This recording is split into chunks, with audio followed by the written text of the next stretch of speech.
Baik, perkenalkan nama saya Desa Cita Rasmi. Jadi hari ini saya akan menjelaskan tentang intraoperatif.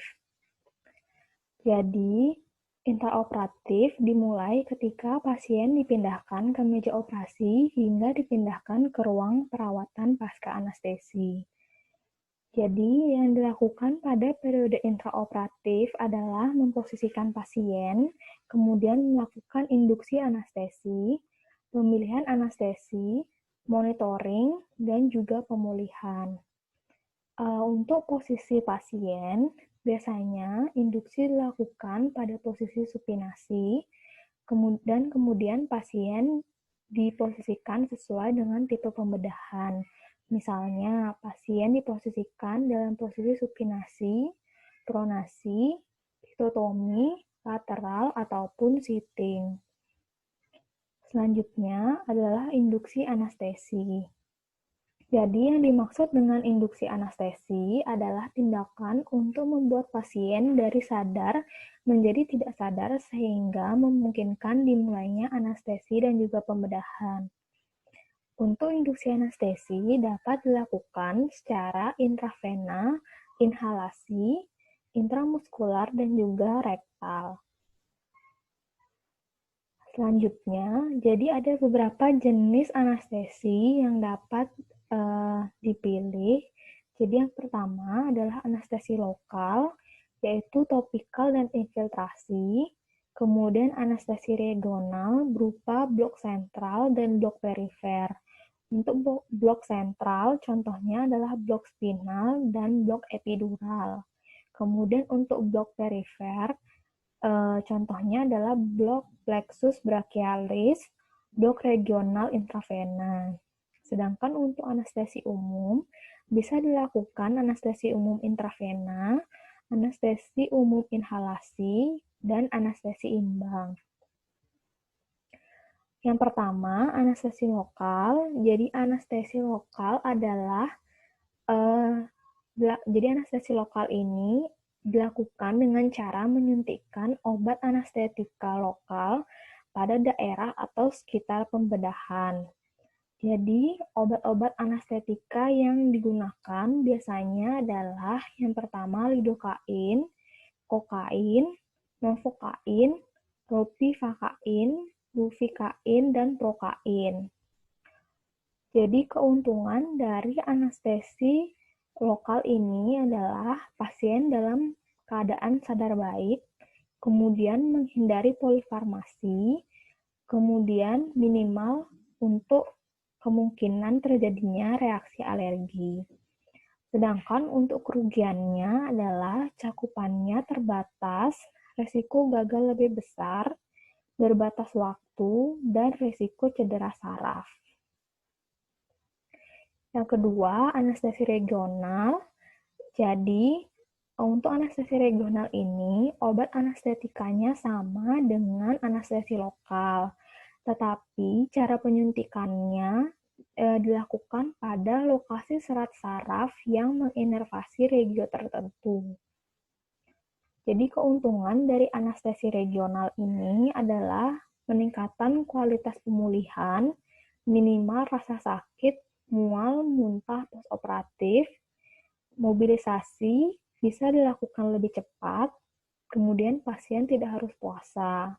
Sedangkan untuk kerugiannya, cakupan lokasi operasi terbatas, kemudian waktunya terbatas, dan kegagalannya tinggi, serta dibutuhkan keterampilan yang khusus. Selanjutnya, anestesi umum. Jadi, anestesi umum batasannya adalah keadaan tidak sadar yang bersifat sementara yang diikuti oleh hilangnya rasa nyeri di seluruh tubuh akibat pemberian obat anestesi.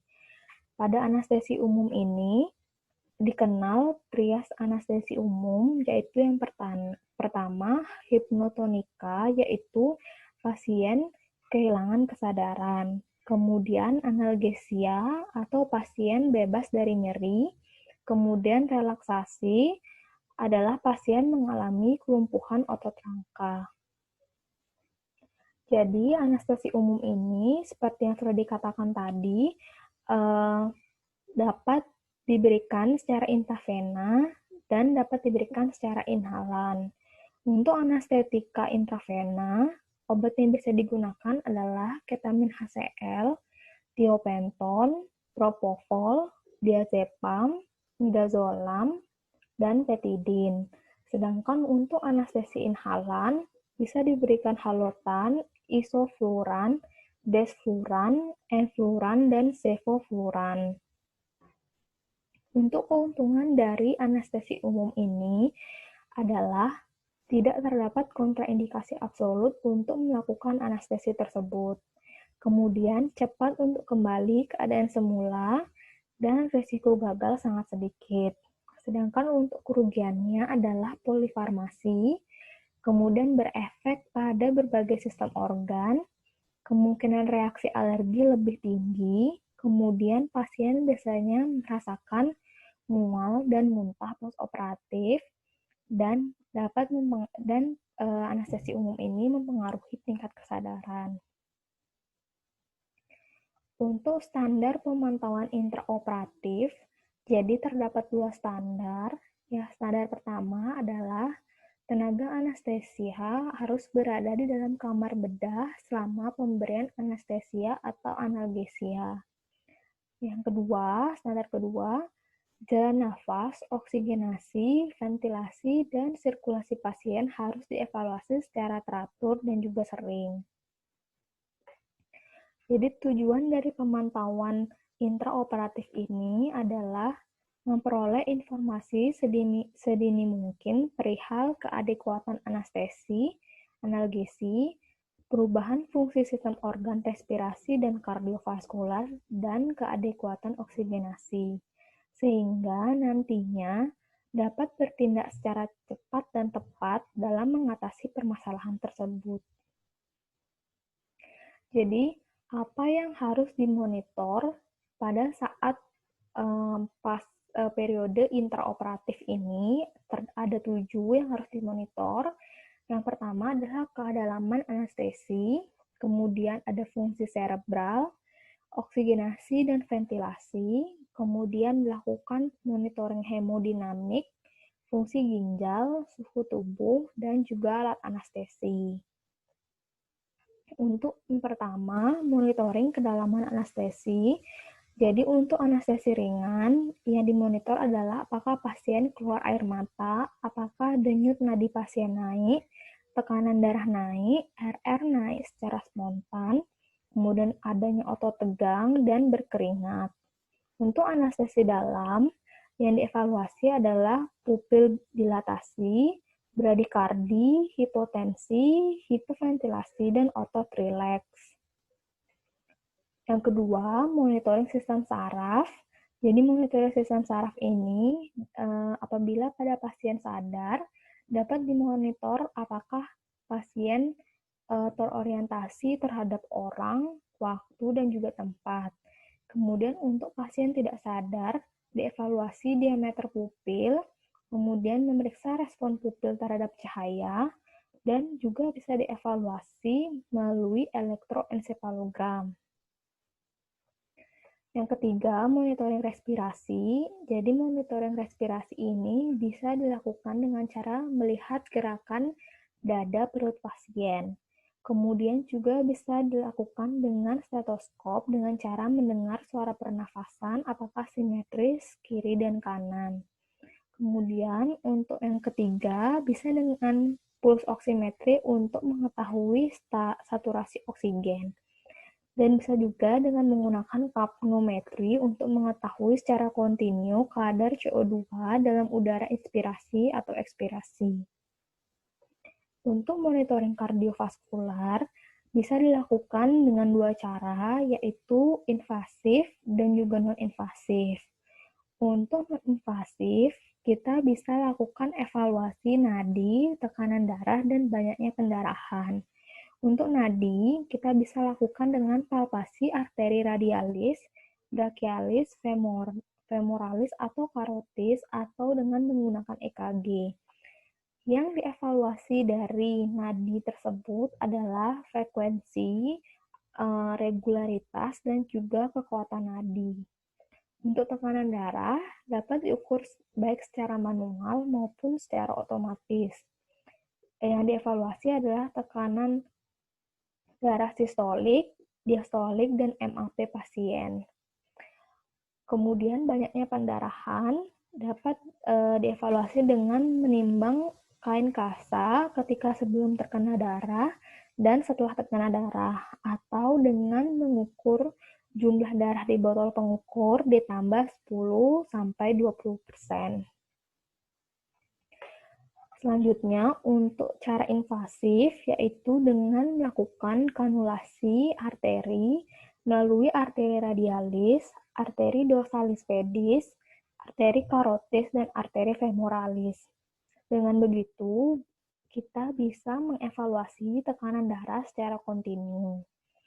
Kemudian juga bisa dilakukan kanulasi vena sentral, vena jugularis interna externa, vena basilika, dan vena femoralis. Dengan begitu, kita dapat mengevaluasi tekanan vena sentral secara kontinu. Selanjutnya, dilakukan monitoring suhu tubuh.